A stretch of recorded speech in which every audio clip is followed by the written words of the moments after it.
Жас келсе іске, осындай атпен Жамбыл облысындағы сан саланы тізгіндеген жастар арасында ерекше форматта форум өтті. Бүгінгі жиынның маңызды тұстары мен қызықты сәттерін ендеше бірге тамашалайық.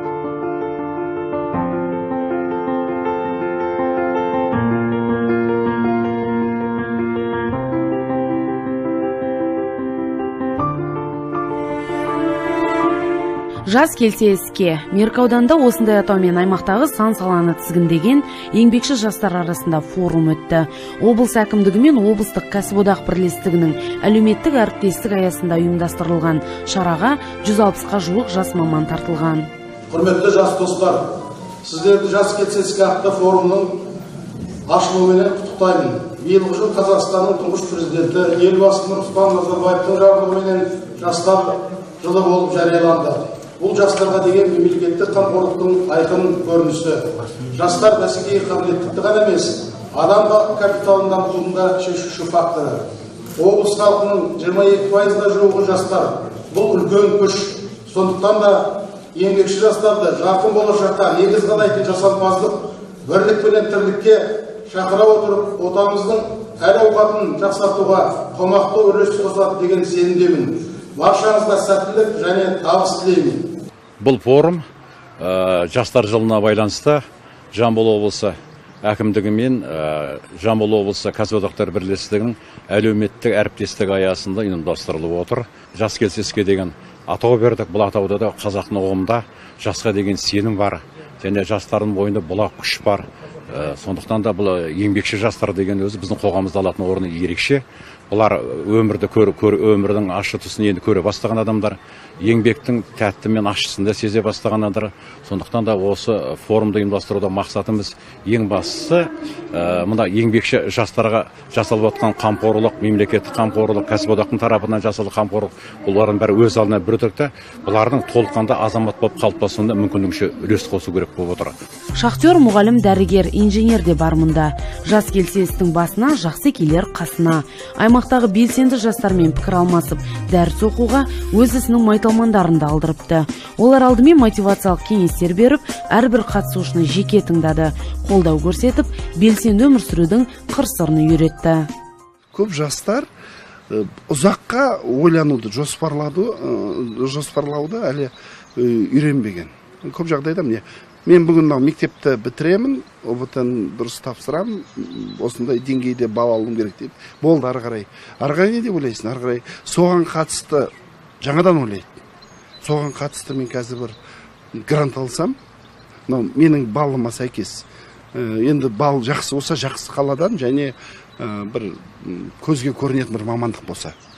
Оқып жүреді, ар жағын ойламайды, мен диплом алғанша. Дипломды алғанша жүре береді, сол диплом алғаннан кейін, ал енді маған жұмыста болса дейді. Ал енді дәл осыны 12-13 жасында ойланса мысалы, маған қолымнан қандай тіршілік келеді, маған не ұнайды, қандай нәрсеге қызығам, қай салаға талантым бар, сол қай жерде онда оқу бар, ол үшін қай пәндерді көбірек оқу керек. Мысалы, ертерек маманданған адам ертерек жетістікке жетеді. Жастарға тағы да бір айтатын нәрсе, бір мамандықпен шектеліп қалмау керек. Қазір бәсекеге қабілеттік деген бекер айтып отқан жоқ, ол мода үшін айтып отқан жоқ бәсекеге қабілеттікке. Бірнеше мамандықтардың жойылып кетуі мүмкін. Мүмкін емес, болады, автоматтандырылады. Көптеген мамандықтар жойылып кетеді. Сол кезде сол мамандық жойылып кеткенде қайтадан маған жұмыс тауып беріңдер, сондай завод қолдымен істейтін деп отырасыңдар ма? Ол кезде безболезненно надо переходить на другую работу. Екінші мамандық алып алу керек, үшінші мамандық алып алу керек. Өмірге бейімделу керек та. Барлық мүмкіндіктер сіздерде бар. Оны салыстырмалы түрде қазір біз қай-қайсымызды айта аламыз. Біздің сіздердің жастарыңызда біздің өмір сүрген уақытымызда қандай жағдай болды, қазіргі жағдайда сіздерде қандай мүмкіндіктер бар. Сіздерде үлкен мүмкіндіктер бар, бірақ барлығы өздеріңізге байланысты. Мұндай форумға қатысып көрген жоқпыз. Енді ірі форумдарға қатысып жүрміз. Өйткені бұл келешек жастар деп жатыр, мынау іскер жастар деп жатырмыз ғой бұл форумда. Өте бұл құптарлық нәрсе. Өйткені жастарға бұл керек, келешекке керек. Өйткені мынау жақсыдан үйрен, жаманнан жирен дейді. Өйткені өзіміз де осы жақсы адамдарға еліктеп өстік. Осындай болса екен, осындай істесек екен деп. Сол Құдайдың ұсынысына шүкір, бүгін міне сондай нәтижеге жетіп жүрміз. Ал енді жастар жағада айтып жатыр ғой, сондай кісілерге еліктейміз деп. оған да біз шүкіршілік жасаймыз. Енді анау жастарға айтатыным, әр адам өзінің жаңада айтып жатырмын, мамандығын сүю керек. Бала кезден басталады, адам қызығады бір мамандыққа. Сол мамандықты жақсылап игеріп, ары қарай соны оқып жетсе, ол ертең сол мамандықты игереді деп ойлаймын. Жиында арнайы халық қаһарманы ғарышкер Айдын Айымбетов тікелей байланысқа қосылды. Жас мамандарға өз саласын сүйіп, адал еңбек етуді айтқан халық батыры олардың алдағы еңбек жолына табыс тіледі. Құрметті жамбылдық жастар, форумға қатысушылар, бүгінгі жас келсе іске еңбекші жастар форумына шақырғандарыңыз үшін шынайы алғысымды білдіремін. Еліміздің тұңғыш президенті Нұрсұлтан Әбішұлы Назарбаевтың биылғы жылды жастар жылы деп жариялауы қуантарлық. Жастарға әрдайым қолдау көрсетілуі тиіс. Менің жастарға айтар кеңесім, алдарыңызға қандай мақсат қойсаңыздар да, оның орындалуына күмән келтірмеңіздер. Меніңше, адам асқақ армандарды ойлай білуі керек. Сонымен қатар, сол жолда еселі еңбек ете білуі тиіс. Қатысушылар да өз тарапынан сый құрмет көрсетті. Ескерткіш бір сыйлық бергіміз келген осы. Соны Жуалы аудандағы кәсіподақ мүшесі, қолөнер иесі Гүлмира Бегалиеваның осыны жасырмай айтайын 25 күн тоқыды осыны. 25 күн тоқым портретін сіздерге көрсетейік, соң осы кісіге жеткіземіз.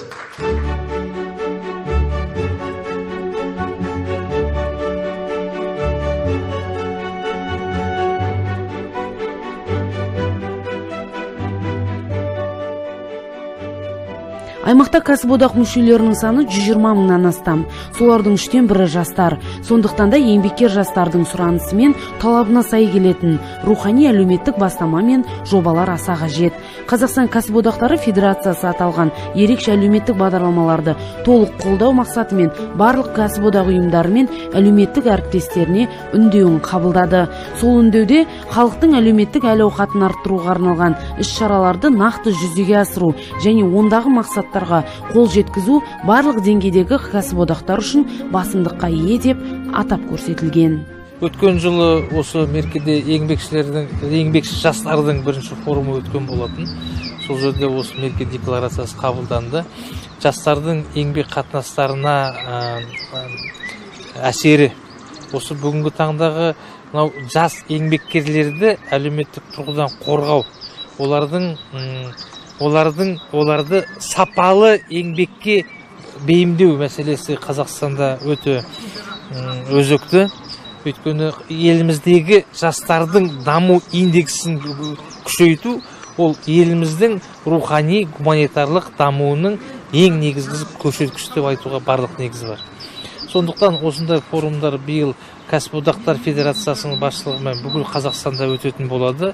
Бұл өтіп отырған форум осы еліміздегі аймақтық форумдардың ең бірінші кезеңі. Елімізде жастардың 2 миллион 100 мыңнан астамы еңбек күші ретінде бағаланады. Бүгінде кәсіподақтарда 22 салалық қоғамдық бірлестік бар.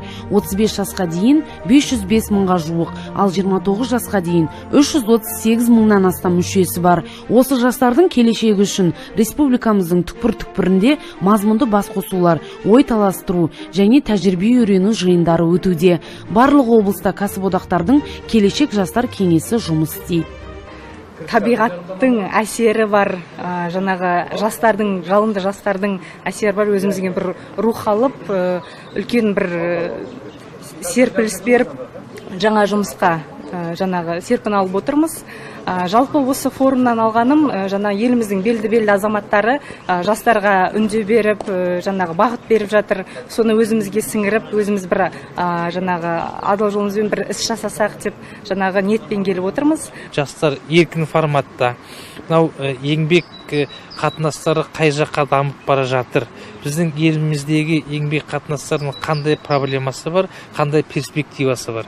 Сонымен бірге еңбектің өзінің мән мазмұны қай бағытқа бара жатыр деген осындай басым бағыттар бойынша тек қана талқылау емес, сонымен бірге нақты бір шешімдер қабылдаудың әдісі деп айтуға болады. Екінші, жастарды өзінің позициясын ашық білдіруге, сонымен бірге өзінің азаматтық принциптерін дамытуға үлкен бір алаң. осындай алаңдар көбейетін болса, еліміздегі әлеуметтік қатынастар сапалық жаңа бір деңгейге өтеді деген сенімдеміз. Басты мақсат осы жылғы жастар жылына байланысты еңбеккер жастардың өзекті проблемаларын талқылау үшін коммуникативті алаң құру, еңбеккер жастарды топтастыру, тәжірибе алмасу және өз идеяларын ортаға салып, оны іске асыру, кәсіподақ қозғалысының жастар саясатын трансформациялау және дамыту бойынша тұжырымдамалық ұсыныстар әзірлеу және қазіргі заманғы еңбекші жастардың бәсекеге қабілеттілігін дамыту. Сондай-ақ бұл басқосуда жаһанданудың аспектілері, рухани жаңғыру және еңбек жастары, еңбек құқығы негіздері тақырыбында келелі әңгіме өткізілді. Таң атқаннан кешке дейін біз бір сыдырғы өмір сүрмейміз ғой. Сол себептен біздің ауылдың жастарының басын қосатын бір ұйым ол кәсіподақ ұйымы деп білемін.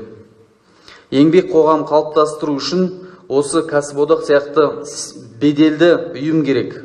Еңбек қоғамын сондай-ақ шаруа қожалықтарында жұмыс істейтін жастарды қатарымызға тартуымыз керек. Ауылға түрлі мамандық иелері әлі де тапшы негізі. Оның ішінде көбінесе бізде дәрігерлер жетіспеушілігі білдіреді. Ол яғни бізде қазір кадрлар мәселесі қиындау болып отыр. 1,5 жүктемемен жұмыс атқаруда. Сол себептен құрметті қатысушылар, осы мәселені шешулеріңізге мен сіздерге ұсынысымды білдірем.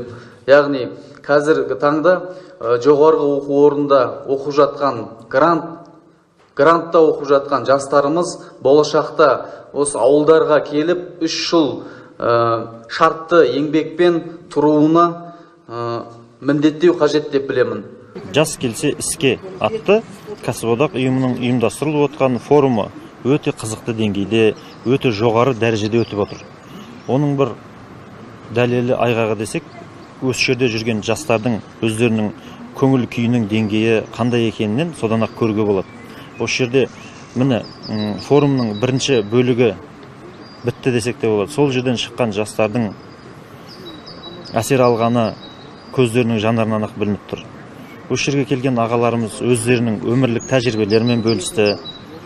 Ағаларымыз демек, өзіміз секілді жас, еңбек жастары өздерінің жеткен жетістіктерімен бөлісіп, жастарды еңбекке баулып, еңбек етсең, тек бақытқа ғана жететініңді нық басып айтты. Өзім қызмет ететін Жамбыл облысы Шу ауданы Жамбыл атындағы гимназияда бүгінгі таңда 103 кәсіподақ мүшесі бар.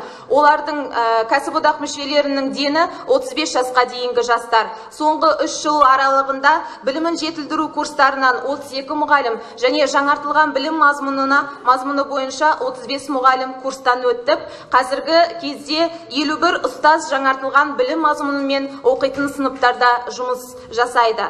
Осы ретте қандай да бір сұрақ туындаған жағдайда кез келген кәсіподақ мүшесі алдымен бастауыш ұйымға, ал бастауыш ұйым өз ретінде аудандық кәсіподақ ұйымына, құқықтық еңбек инспекциясына жүгініп кеңес алып отырады. Құрметті әріптестер, бізде бәрі тамаша, бізде бәрі кереметтеуден аулақпын. Жұмыс болған жерде кемшілік болған жерде сын айтатыны белгілі. Әлі де болса ұжымдық шартта көрсетілген кейбір нормалардың сақталмауы, электрондық журнал және 5 күндік жұмыс күнінің енгізілуіне байланысты туындаған мәселелер реттеуді қажет етеді. Педагогтарды толғандыратын мәселелердің тағы бірі ол демалысқа шығатын кезде тағайындалатын емдеу жәрдемақысының жеткіліксіздігі. Біліктілік арттыру курстарына жолданатын қызметкерлердің іс-сапар ақысын төлеу жөніндегі түйткілдер. Ауылды жерде тұратын, еңбек ететін мамандарға отын мен коммуналдық қызмет үшін өтемақы мөлшерінің аздығы және бірлестік жетекшілеріне төленетін 25% ақының төленбеуі. Сондай-ақ қатысушылар түрлі бағыттағы секциялық жұмыстарға бөлінді. Лекция тыңдап, берілген тапсырмаларды топтасып орындады. Міне көрілгендер, біз бірінші секцияға да келіп жеттік. Мұнда жоғарғы тиімді адамдардың 7 дағдысы, қуатты жеке даму құралдары бойынша Мұрат Абдулмалитұлы дәріс оқып жатыр. Ендеше бірге тыңдайық.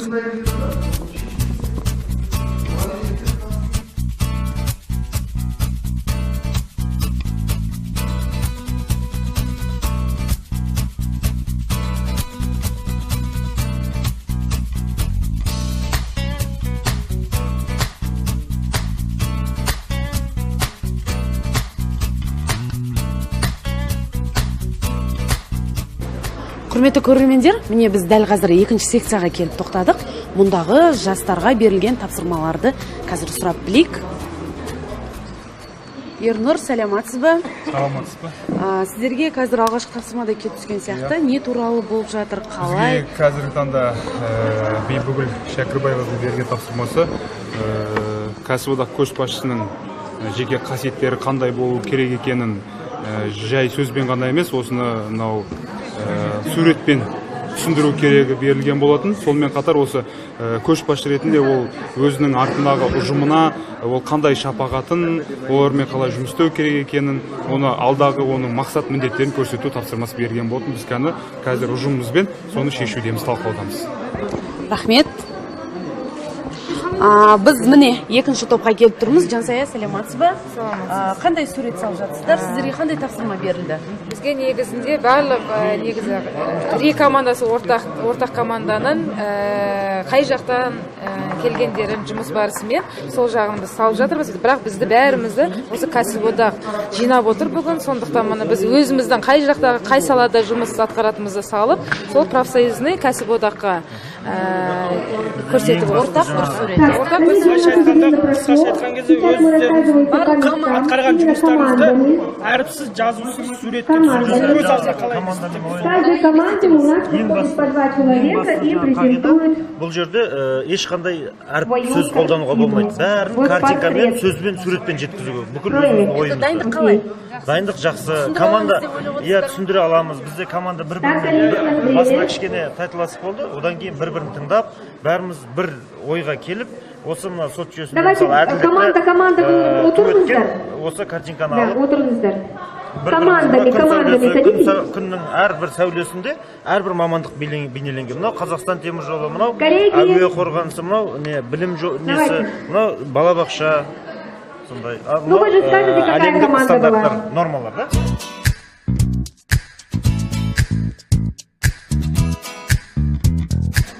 Міне, көрермендер, өздеріңіз көріп отырғандай, бұл жерде бір секцияның азаматтары, жас мамандар, яғни 4 топқа бөлініп, осылайша тапсырмаларды орындап жатыр. Мінекей көрермендер, біз дәл қазір 3-ші секцияға келіп жеттік. Мұның тақырыбы рухани жаңғыру және еңбек жастары деп аталады екен. Олар жас мамандар мына жерде берілген тапсырмаларды орындап жатыр. Ендеше барып танысып көрейік.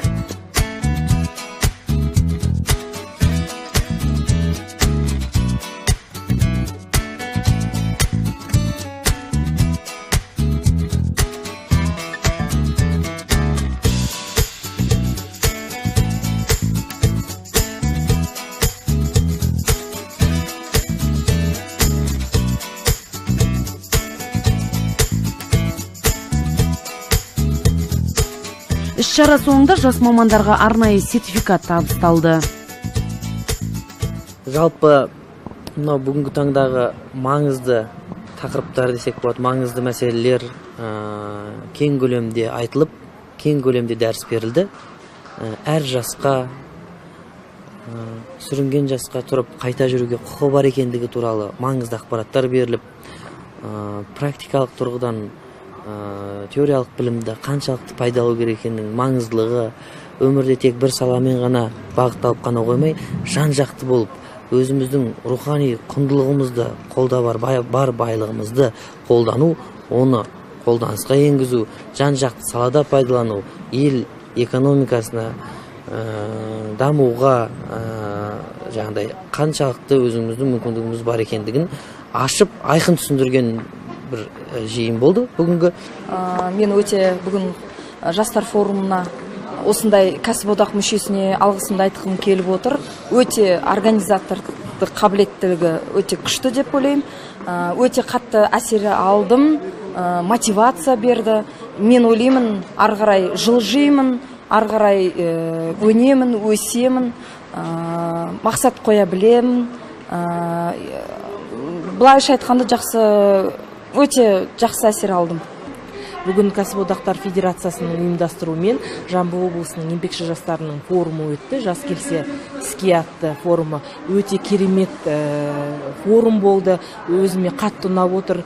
Керемет тәжірибе алмасулар болып отыр. Әр саланың қызметкерлері өздерінің ойларымен бөлісіп, іс тәжірибелерін насихаттап жатыр. Және біздің форумымыздың екінші бөлігінде еңбекшілердің еңбек құқықтарын қорғау жөнінде Бибігүл әпкеміз бізге керемет тренинг, мастер-класс өткізді. Біз ол кісінен үйренгеніміз өте көп. Форумға жиылған жастар мен делегаттар ертеңіне Меркі өңірінің киелі орындарына саяхат жасады.